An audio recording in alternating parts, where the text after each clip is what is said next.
Hey guys, blessings. Welcome to today's daily devotional for law enforcement officers.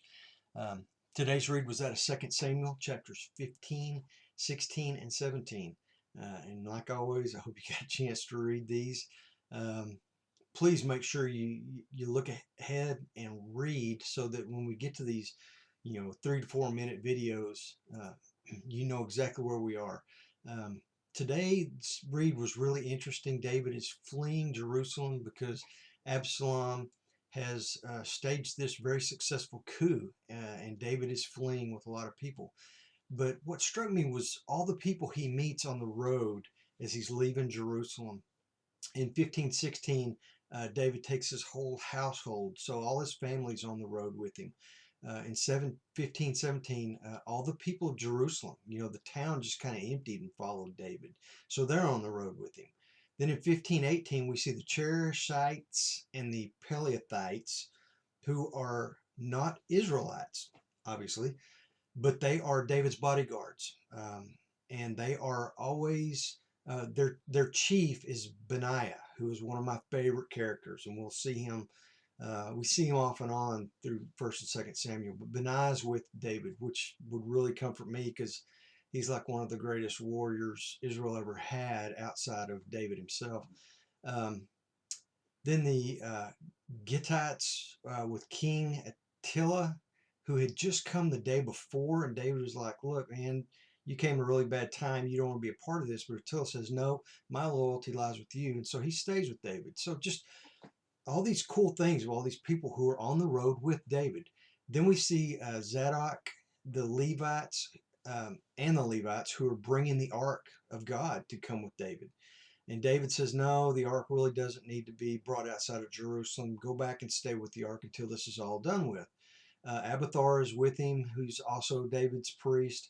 Abiathar's two sons, um, Ahimaaz and Jonathan, who come into play as couriers later because he'll send some spies into the castle that bring news back and forth to David.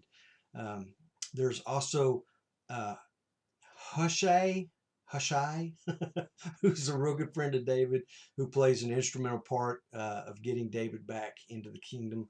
But then we see this guy, Ziba, who is Mephibosheth's servant.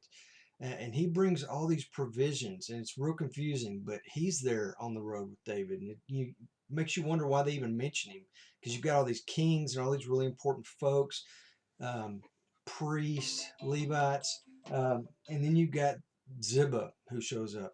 After him comes Shimei, and this is the character that really aggravates me out of the whole group. Shimei cusses at David and he throws rocks at him and stones, um, to the point where um, Abishai, one of David's generals, says, "Hey, let me go cut his head off. I'm tired of this. He's throwing rocks." And David says, "No." And this is the point of the story. David starts looking at everything through a set of spiritual eyes. He's not looking at the physical things around him. He's looking to see if God's got a message. Why is all this happening? This isn't just coincidence or circumstance. David's looking for a message from God. David realizes there's some discipline involved here. What's God trying to tell me in the midst of all this storm and all these bad things that are happening?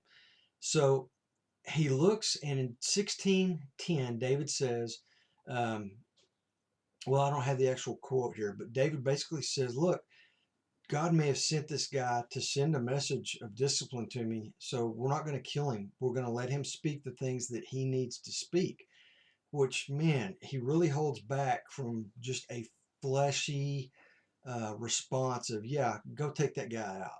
So I love the thought of David, and I hope that translates to us as we go into bad situations, that we'll start looking around, not just at the physical things. We do need to have a heightened sense of awareness and keep safe, but also look and see if there's a spiritual message involved in the situations that we get into. That's today's takeaway. Be blessed. I look forward to seeing you again tomorrow. Tomorrow, go ahead and read up on 2 Samuel chapters 18 and 19. So be safe, and I'll see you tomorrow.